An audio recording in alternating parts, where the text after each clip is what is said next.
Hello guys, welcome back to this video. Guys पिछले video में हम लोगों ने जो एक्सप्लोर किया था अपना बैकएंड हम लोगों ने एक्सप्लोर कर लिया था। और जो भी एंड पॉइंट्स थे एंड पॉइंट्स को भी हमने सेटअप किया था। और जैसा कि पिछले वीडियो में बोला था कि इस वीडियो में हम लोग मोंगोडीबी का क्लाउड जो वर्जन है मोंगोडीबी एटलस उसको एक्सप्लोर करेंगे। तो चलते हैं अपने ब्राउज़र पर। और यहाँ पर सबसे पहले करते क्या है कि मोंगोडीबी सर्च करते हैं। ठीक है, मोंगोडीबी। तो जैसे ही आप मोंगोडीबी सर्च करोगे जो फर्स्ट लिंक आएगा ये mongodb.com, ये इसका ऑफिशियल वेबसाइट है। और सबसे पहले आपको करना क्या है कि जो इसका ऑफिशियल वेबसाइट होगा इस पर आपको एक फ्री अकाउंट क्रिएट करना होगा क्लाउड पर यूज़ करने के लिए। जैसे आप लोकल में माइस्क्वल वर्कबेंच यूज़ करते हैं तो माइस्क्वल को सबसे पहले इंस्टॉल करते हैं। इसी तरह से मोंगोडीबी का सेल है। तो सेल को अगर आप चाहते हो लोकल में यूज़ करना तो मोंगोडीबी सेल को डाउनलोड करके आप यूज़ कर सकते हो। तो उसके लिए क्या है कि आपको यहाँ पर प्रोडक्ट में जाना है डेटाबेस में। ठीक है, तो यहाँ से आप डेटाबेस को लोकल में यूज़ कर सकते हो, डेटाबेस ये जो दिया हुआ है। और अदरवाइज अगर हम लोग जो क्या करने जा रहे हैं कि मोंगोडीबी को क्लाउड पर एक्सप्लोर करेंगे तो मोंगोडीबी एटलस पर आपको एक्सप्लोर करना है। तो यहाँ पर एटलस पर नहीं जाना, आपको सीधा एज इट इज थोड़ा सा नीचे स्क्रॉल करो, ट्राई फ्री दिया है, स्टार्ट फ्री पर करना। ठीक है, तो सबसे पहले आपको साइन अप करना है। अगर आपने साइन अप कर रखा है तो लॉग इन आप कर लेना। ठीक है, जैसे ही आप लॉग इन करोगे ये देखिए mongodb.com क्लाउड फ्लैश एटलस पर आप चले जाओगे, एटलस पर रजिस्ट्रेशन आपका हो जाएगा। ठीक है, तो मैं साइन अप विद गूगल कर रहा हूँ। तो आप भी अगर आप चाहें तो साइन अप विद गूगल कर सकते हो। और क्योंकि मैंने पहले से अकाउंट क्रिएट कर रखा है तो कुछ प्रोजेक्ट पहले से क्रिएटेड आएगा। ठीक है, और अगर आप फर्स्ट टाइम कर रहे हैं तो आपका प्रोजेक्ट क्रिएटेड नहीं आएगा, वहाँ पर प्रोजेक्ट क्रिएट करने का ऑप्शन आएगा। तो आपको सबसे पहले क्या करना है कि प्रोजेक्ट को क्रिएट करना है। ठीक है, सबसे पहले प्रोजेक्ट को क्रिएट करना है। ठीक है, प्रोजेक्ट को क्रिएट करना है, उसके बाद आपको अपने प्रोजेक्ट को डिप्लॉय करना होगा। ठीक है, तो यहाँ पर क्या है कि कुछ प्रोजेक्ट ऑलरेडी क्रिएटेड है। तो अभी मैं क्या कर रहा हूँ कि एक नया प्रोजेक्ट बना रहा हूँ। ठीक है, ये जो अभी आप देख रहे हो यहाँ पर मैं बताता हूँ। सबसे पहले यहाँ पर आपका प्रोजेक्ट आएगा, प्रोजेक्ट आपको क्रिएट करना। अगर नहीं आ रहा है इफ यहाँ पर क्लिक करना, ये जो मीन लिखा हुआ है ठीक है यहाँ पर, और क्रिएट न्यू प्रोजेक्ट पर कर देना। यहाँ दो प्रोजेक्ट पहले से क्रिएटेड है हमारा। अभी हम आपके लिए एक नया प्रोजेक्ट क्रिएट कर रहे हैं। ठीक है, और प्रोजेक्ट नेम दे रहे हैं एडमिन। ठीक है, आपको भी एज इट इज करना है आपको। ठीक है, सबसे पहले प्रोजेक्ट क्रिएट करना होगा। अगर आप मोंगोडीबी क्लाउड वर्जन यानी कि एटलास एटलास पर फर्स्ट टाइम आपने साइन अप या लॉग इन किया है तो सबसे पहले आपको प्रोजेक्ट क्रिएट करना है। प्रोजेक्ट का आप नाम कुछ भी दे सकते हो अपने हिसाब से। ठीक है, तो एडमिन पैनल मैंने दे दिया और बाकी नेक्स्ट आप कर दो एज इट इज। कुछ भी चेंजेस आपको नहीं करना है यहाँ पर। ठीक है, और बस डिफ़ॉल्ट आप रखो, कोई भी सेटिंग में चेंजेस नहीं करना है, सेटिंग आप डिफ़ॉल्ट रखो और क्रिएट प्रोजेक्ट कर दो यहाँ पर।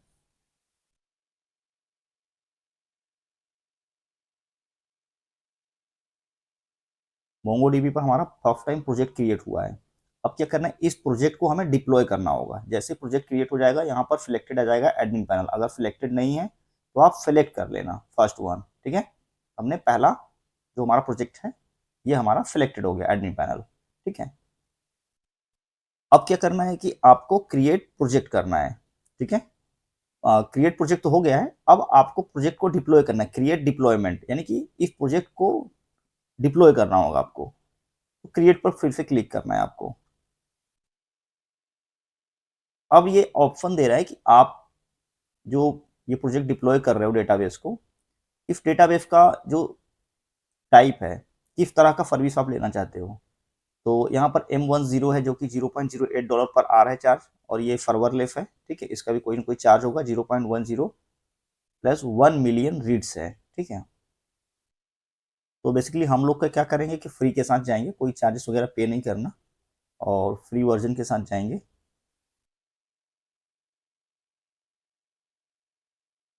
फ्री के साथ सिलेक्ट किया। ठीक है, और प्रोवाइडर AWS रखते हैं बाय डिफ़ॉल्ट, और रीज़न भी आप Mumbai app south one default में आप रखना, कुछ भी चेंजेस नहीं करना। क्लस्टर ज़ीरो रहेगा, क्लस्टर हम लोग बाय डिफ़ॉल्ट ज़ीरो रखेंगे, इसमें कोई चेंजेस नहीं करने हैं। बाय डिफ़ॉल्ट बस ये जो बटन दिख रहा है फ्री क्रिएट, इस पर आप क्लिक क्लिक कर देना। ठीक है, जैसे क्रिएट करोगे थोड़ा सा एक स्क्रीन आएगा, ठीक है। स्क्रीन तो नहीं आया, यहाँ पर दे दिया यूजर नेम बनाने के लिए। तो आप यूजर नेम आप दे सकते हो, जो भी आप देना चाहते हो दे सकते हो अपने हिसाब से। मैंने एडमिन पैनल ही दे दिया, या एडमिन दे देता हूँ, ठीक है। ठीक है, यूजर नेम एडमिन दे दिया। पासवर्ड क्या करना है, पासवर्ड आप अपना कस्टम दे सकते हो। अदरवाइज अदरवाइज क्या कर सकते हो कि यहाँ पे इस बटन से इसको ओपन व्यू कर सकते हो, जो आइज बना हुआ है यहाँ पर पासवर्ड के साइड में। अदरवाइज आप कर क्या सकते हो, मैं व्यू कर देता हूँ। ऑटो जनरेट कर सकते हो यहाँ से, ठीक है। जितनी बार क्लिक करोगे रैंडमली ऑटो जनरेट होगा। इस पासवर्ड को आप नोट कर लेना, और यूजर नेम को। इसके लिए आप एक नोटपैड ओपन कर सकते हो, नोटपैड, और इसको रख लेना आप, क्योंकि बाद में जब हम कॉम्पास के साथ सेटअप करेंगे तो इसकी ज़रूरत पड़ेगी, ठीक है। इसकी ज़रूरत पड़ेगी हमें। इसको हटा दो आप, ठीक है। तो इसकी ज़रूरत पड़ेगी, और ये रहा हमारा यूज़र नेम। ये क्या रहा, यूज़र नेम, ठीक है। ये यूज़र नेम हो गया और पासवर्ड, ठीक है। अब क्या करते हैं, क्रिएट यूज़र। उसके बाद आप क्रिएट यूज़र पर क्लिक कर दो, बहुत सिंपल, बहुत ईजी है, ठीक है। इसके बाद जो सेकंड ऑप्शन आ गया, add entries to your IP IP. By default में एक आईपी आपका आ रहा है, ठीक है। ये आईपी जिस भी नेटवर्क कनेक्शन के साथ आप कनेक्टेड होंगे तो बाय डिफॉल्ट में ये आईपी ले लेगा, जब आप डेटाबेस क्रिएट कर रहे हो, ठीक है। ये आईपी तो फर्स्ट टाइम बाय डिफॉल्ट में ले लेगा। उसके बाद क्या करना है कि आपके डेटाबेस को रिक्वेस्ट हर जगह से मिलना चाहिए। अगर आप कुछ सिलेक्टेड आईपी से ही रिक्वेस्ट लेना चाहते हो तो अपना पर्टिकुलर एक आईपी एड्रेस दे सकते हो, और उसी आईपी एड्रेस से सिर्फ डेटाबेस को एक्सेस कर सकते हो। अदरवाइज आप चाहते हो कि बाय डिफॉल्ट में किसी भी आईपी एड्रेस से मैं डेटाबेस को एक्सेस कर सकूं, या पब्लिक रखना चाहते हो, तो आप 0.0.0 कर देना, और इसको ऐड कर देना, ऐड एंट्रीज, ठीक है। बाय डिफॉल्ट में ये ऐड कर लेगा, ठीक है। एक तरह से आप अपने आईपी एड्रेस को व्हाइट लिस्ट कर लिया। फिनिश एंड क्लोज कर दो आप, ठीक है। अब ये हमारा डेटाबेस डिप्लॉय हो रहा है, अभी हुआ नहीं है, हो रहा है, ठीक है, प्रोसेस में है। तो इस तरह से डेटाबेस हमारा डिप्लॉयमेंट का प्रोसेस स्टार्ट हो गया है। जो हमने प्रोजेक्ट बनाया एडमिन पैनल, ये अब वेब पर चला जाएगा, क्लाउड पर पूरा का पूरा। तो क्लाउड पर हम एनीवेयर, यानी कि वर्ल्ड के किसी भी हिस्से से कहीं से भी इस डेटाबेस को एक्सेस कर सकते हैं, ठीक है। ये क्लाउड पर है, हमारे लोकल मशीन में डेटाबेस स्टोर नहीं होगा, ठीक है। इसके बाद करना क्या है कि एक ऑप्शन आ रहा है कनेक्ट का, ठीक है। अब आपको अपने डेटाबेस को, अभी इस डेटाबेस को कनेक्ट करने के लिए एक कनेक्शन स्ट्रिंग की जरूरत होगा, एक कनेक्शन यूआरएल की जरूरत होगा। नहीं तो हम इसको कनेक्ट करेंगे कैसे। तो यहाँ कनेक्ट पर आप क्लिक करना, ठीक है, इस कनेक्ट पर। और जैसे ही कनेक्ट कनेक्ट करोगे तो यहाँ टाइप दे रहा है किस तरह से कनेक्ट करना है। हमें जो कनेक्ट करना है, मोंगोडीबी कॉम्पास के थ्रू कनेक्ट करना है, ठीक है। मोंगोडीबी कॉम्पास के थ्रू। अगर आपके पास कॉम्पास नहीं होगा तो यहाँ पर सिलेक्ट कर लेना first option, I don't have MongoDB compass. और यहाँ से आप अपना, अगर आप विंडोज़ यूज़र हो तो MSI इंस्टॉलर, अगर आप उबंटू या मैक या जो भी ऑपरेटिंग सिस्टम यूज़ कर रहे हो तो उसके अकॉर्डिंग ऑपरेटिंग सिस्टम यूज़ कर लेना। अब विंडोज़ के लिए रिकमेंडेड है 64 बिट 10 प्लस MSI, 10 यानी कि विंडोज़ 10 होना चाहिए, ठीक है। और Microsoft installer package, MSI package आप सिलेक्ट करना। उसके बाद डाउनलोड कर लेना, और डाउनलोड करने के बाद आप इसको इंस्टॉल कर लेना। उसके बाद नेक्स्ट प्रोसेस पर जाना, अगर आपने कॉम्पास पहले से इंस्टॉल नहीं किया है तो, क्योंकि मैंने कर रखा है तो मुझे इस प्रोसेस से गो थ्रू नहीं होना, ठीक है। अगर आपने नहीं किया है तो माइक्रोसॉफ्ट विंडोज का जो फर्स्ट ऑप्शन है इस पर सिलेक्ट करके इसको डाउनलोड कर लेना। उसके बाद इसको इंस्टॉल कर लेना आप सक्सेसफुली, जैसे एज यूजुअल कोई भी एप्लीकेशन या सॉफ्टवेयर आप इंस्टॉल करते हो, ठीक है। ऐसे नॉर्मल इंस्टॉल करना है। इंस्टॉल करने के बाद जब इंस्टॉल हो जाएगा उसको ओपन नहीं करना, बस इंस्टॉल करके सक्सेसफुली रखने देना आप, ठीक है। उसके बाद नेक्स्ट स्टेप पर आप आ जाओ। नेक्स्ट स्टेप पर जैसे ही आओगे, मोंगोडीबी कॉम्पास इंस्टॉल करने के बाद इसको आप कॉपी कर लो। कॉपी करने के बाद इसको भी आप जैसे आपने ऊपर यूजर नेम और पासवर्ड रखा था अपना, ठीक है, इसको भी आप रख लो, बाद में काम पड़ेगा। अब इसको हम क्लोज कर सकते हैं। अब इसका काम हो गया, ओके, यहाँ से क्लोज कर दो अब आप, ठीक है। उसके बाद क्या करना है कि जो आपने कॉम्पास इंस्टॉल किया था, जो आपने कॉम्पास इंस्टॉल किया था उस कॉम्पास को ओपन कर लो, उस मोंगोडीबी कॉम्पास को ओपन कर लो। ठीक है, ये क्या है कि मैंने पहले से यूज़ किया हुआ है मैंने, तो ऑलरेडी कुछ डेटाबेस कनेक्टेड होगा। तो आपका क्या होगा कि जब वर्कबेंच मोंगोडीबी कॉम्पास जब फर्स्ट टाइम आएगा स्क्रीन पर तो कुछ इस तरह से होगा। ठीक है, इस तरह से। ठीक है, ये यूआरआई पड़ा रहेगा। तो आपको क्या करना है कि ये यूआरआई जो पड़ा हुआ है इसको मैं करता हूं चेंज। किससे चेंज किया? ये जो कनेक्शन यूआरएल मैंने यहाँ पे लिया था इससे मैंने किया चेंज। ठीक है, मोंगोडीबी कॉम्पास में अगर ये ऑप्शन नहीं आ रहा न्यू कनेक्शन का तो ये बटन बना हुआ न्यू कनेक्शन, यहाँ पे न्यू कनेक्शन क्लिक करके ये बटन इनिशियलाइज कर सकते हो आप। ठीक है, ये तो मैंने किया। जो पासवर्ड है, यूजर नेम तो पहले से पड़ा हुआ है एडमिन, पासवर्ड वाले सेक्शन में आप पासवर्ड डाल देना, कॉपी कर लेना केयरफुली, कोई एक्स्ट्रा स्पेस वगैरह ऐड नहीं करना है। और जो ये ब्रैकेट के अंदर है तो ब्रैकेट को पूरा हटा करके जैसे मैंने पेस्ट किया है वैसे ही पेस्ट कर देना। पेस्ट करने के बाद बस कनेक्ट पर क्लिक करना ही आपका डेटाबेस क्लाउड से कनेक्ट हो जाएगा। अब आप इसको अपने एज अ लोकल मशीन में यूज कर सकते हो, पूरा का पूरा डेटाबेस वहां से यहाँ पर आ जाएगा। ठीक है, ठीक है। तो अभी क्या है कि एक एडमिन नाम का डेटाबेस भी बन गया है यहाँ पर। ठीक है, जैसे ही कनेक्ट हो गया आपके डेटाबेस से कनेक्ट हो चुका है। ठीक है, और यहाँ देख रहे हो एडमिन नाम का डेटाबेस बन चुका है। ठीक है, क्रिएट हो गया है। बट इसमें क्या है कि कुछ सैंपल डेटाबेस नहीं है, तो हम लोग लोड करते हैं कुछ सैंपल डेटाबेस। कहाँ से? ये मोंगोडीबी देता है क्लाउड पर, आपको मोंगोडीबी एटलस कुछ सैंपल डेटाबेस देता है। ठीक है, कुछ सैंपल डेटाबेस देता है। इसको कहाँ से कर सकते हो? आप डेटाबेस पर क्लिक करो, यहाँ पर जो ऑप्शन आ रहा है ओवरव्यू सेक्शन में लेफ्ट साइड की जो पैनल है, इस पैनल में जो डेटाबेस का ऑप्शन है डिप्लॉयमेंट के अंदर, इनसाइड द डिप्लॉयमेंट, डेटाबेस पर जैसे ही क्लिक करोगे आप, क्लस्टर आ रहा है, क्लस्टर 0 पर क्लिक करना। यहाँ पर क्लस्टर 0 पर जैसे क्लिक करोगे यहाँ पर कलेक्शंस आ रहा है। ठीक है, कलेक्शंस पर क्लिक करने से पहले देखते हैं ऑप्शन आ रहा है क्या, लोड डेटाबेस नहीं आ रहा है। कलेक्शंस पर आप क्लिक कर देना। कलेक्शन पर जैसे ही आप क्लिक करोगे, ये देखिए जैसे ही हमने कलेक्शन पर क्लिक किया यहाँ पर क्या दे रहा है, लोड सैंपल डेटा सेट। तो हमने कुछ डेटा सेट लोड किया, सैंपल डेटा सेट लोड किया।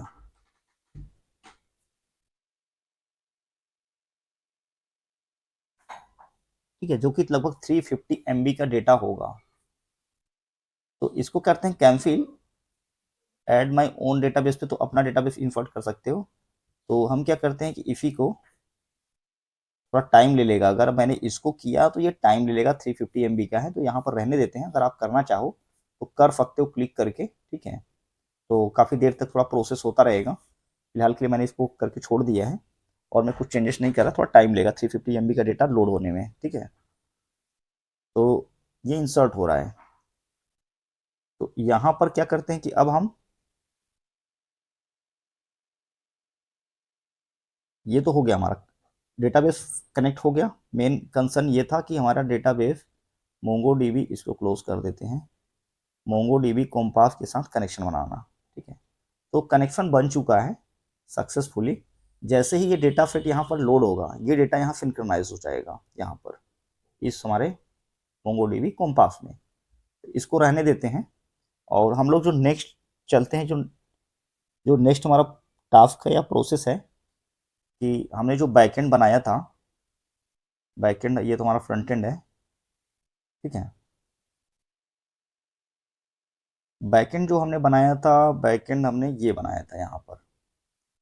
अब यहाँ पर क्या करना है कि हमें एक्सप्लोर करना है रजिस्टर के बारे में, रजिस्टर एपीआई। तो रजिस्टर एपीआई में कुछ आगे बढ़ने से पहले अब हम लोग क्या करेंगे कि जो मोंगोडीबी हम लोगों ने इंस्टॉल किया, कॉम्पास के साथ कनेक्शन बनाया, ये तो कनेक्शन हमारे मोंगोडीबी कॉम्पास के साथ बना है क्लाउड का, लेकिन अभी भी कनेक्शन हमारे नोड के साथ नहीं बना है।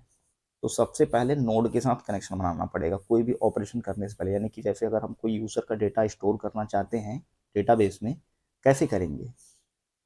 अभी तो सिर्फ नोड यूज़ कर रहे हैं, डेटाबेस के साथ कोई कनेक्शन नहीं है। तो सबसे पहले क्या करना है कि ये जो हमारा मेन सर्वर फाइल है index.js, इसको कनेक्शन स्टेबलाइज करेंगे डेटाबेस के साथ। किस डेटाबेस के साथ? जो हमारा मोंगोडीबी क्लाउड पर चल रहा है, यहाँ पर इसके साथ एक कनेक्शन स्टेबलाइज करेंगे। कनेक्शन स्टेबलाइज करने के लिए क्या है कि एक है लाइब्रेरी, आप लाइब्रेरी को एक्सप्लोर कर सकते हो। लाइब्रेरी है मोंगोज, ये मोंगोडीबी को कनेक्ट यूज करने के लिए हम लोग इफ लाइब्रेरी को यूज करेंगे, मोंगोज npm, ठीक है, इफ लाइब्रेरी को यूज करेंगे। तो क्या किया कि हमने इफ लाइब्रेरी को ओपन कर लिया, जो इसका npmjs.org का एक ऑफिशियल पेज है, यहाँ से इफ लाइब्रेरी को ओपन कर लिया। और ओपन करने के बाद क्या किया, इसको सी कर दिया, टर्मिनेट कर दिया कंट्रोल सी से। और यहाँ पर क्या करते हैं कि कुछ इंस्टॉल करते हैं, इफ लाइब्रेरी को इंस्टॉल करते हैं। क्या करना है कि npm i mongoose, चाहो तो हाइफन हाइफन सेव कर सकते हो, अदरवाइज नहीं करते हो तो भी कोई दिक्कत नहीं है। ये जो लाइब्रेरी है थोड़ा सा समय लेगा, इंस्टॉल हो जाएगा आपके पैकेज.json में, यानी कि आपके इस प्रोजेक्ट में इंक्लूड हो जाएगा ये, ठीक है। तो आप देख रहे हैं कि ये जो हमारा लाइब्रेरी था मोंगोज 8.1.3 ये इंक्लूड हो चुका है। अब इसको यूज़ कैसे करना है, index.js में आप आ जाओ और यहाँ पर सबसे पहले क्या करना होगा, कॉन्स्ट, हमें एक वेरिएबल बनाना होगा कॉन्स्ट मोंगोज नाम से, ठीक है। और जैसे पहले इंपोर्ट करते थे रिक्वायर के थ्रू, यहाँ पर भी रिक्वायर मोंगोज, ठीक है, कुछ इस तरह से ये हो गया। अगला जो होगा काम हमारा, मोंगोज को कनेक्ट करना है किस यूआरएल स्ट्रिंग के साथ, इसके साथ, ये जो हमारा स्ट्रिंग है इसके साथ हम लोग कनेक्शन बनाएंगे। तो ज़्यादा प्रॉब्लम नहीं है, यहाँ पर पूरा डॉक्यूमेंटेशन मोंगोज में दिया हुआ है, आप इसको एक्सप्लोर करो, यहाँ से आपको आइडिया लग जाएगा। तो मोंगोज के लिए करना क्या है कि मैंने क्या किया कि इसका जो ऑफिशियल वेबसाइट है यहाँ पर आ गए, ठीक है, ये देखिए यहाँ पर दिया हुआ है, ठीक है। और मोंगोज था, ये सब तो हो गया यहाँ से, ठीक है। ये तो हमने बना लिया, रिक्वायर कर लिया है, ठीक है, इफ लाइन को इंपोर्ट कर लिया। अब किसकी ज़रूरत है, इसकी, इसको आप कॉपी कर लो, ठीक है, कॉपी कर लो, ये ऑफिशियल डॉक्यूमेंटेशन में आपको मिल जाएगा, आपको इतना पजल होने की ज़रूरत नहीं है, ये आपको मिल जाएगा। अब क्या करना है कि आपको ये लोकल का दिया है, ये जो पाथ है लोकल में, अगर आपने मोंगोडीबी फेल इंस्टॉल किया होता तो वहाँ से कनेक्शन बनाने का दिया है स्ट्रिंग, बट हमें क्या है क्लाउड पर कनेक्शन बनाना है। क्लाउड पर कनेक्शन बनाना है मतलब जैसे हमने कॉम्पास में बनाया था, कॉम्पास में कनेक्शन बना हुआ है, इसको डिस्कनेक्ट किया और ये जो यूआरएल है, इस यूआरएल को हमने क्या किया, यहाँ पर इस यूआरएल को पेस्ट कर दिया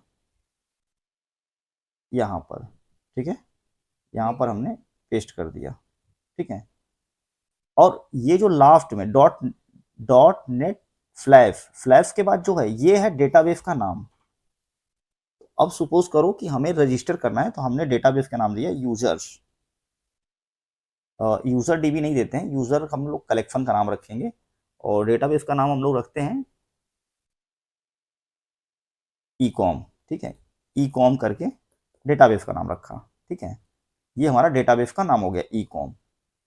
और जैसे ही ये कनेक्ट होगा मोंगोज डॉट कनेक्ट, अगर सब कुछ सही रहा, ठीक है, तो यहाँ पर कंसोल में क्या आएगा, कनेक्टेड आएगा, डेटाबेस कनेक्ट लिख देते हैं, डीबी कनेक्टेड, और इसको हम लोग करते हैं रन, ठीक है। जैसे अगर कनेक्शन सक्सेसफुली बन जाएगा, सर्वर रन हो गया, कनेक्शन स्टेबलाइज हो रहा है, कनेक्शन भी स्टेबलाइज हो गया, तो डेटाबेस हमारा कनेक्ट हो गया, ठीक है। अब हमारा क्या हो गया, डेटाबेस कनेक्ट हो गया, इस पूरे प्रोजेक्ट के लिए डेटाबेस कनेक्ट हो गया। तो यहाँ तक तो हम लोगों ने अचीव कर लिया। बाकी जो है अब हम लोग इसको नेक्स्ट वीडियो में पोस्टमैन के थ्रू, सबसे पहले पोस्टमैन के थ्रू एक यूजर का डेटा रजिस्टर करके देखेंगे, ठीक है। नेक्स्ट वीडियो में इसको हम लोग करेंगे, डेटाबेस हमारा यहाँ तक इस वीडियो में कनेक्ट हमने कर लिया है, ठीक है। So thank you watching.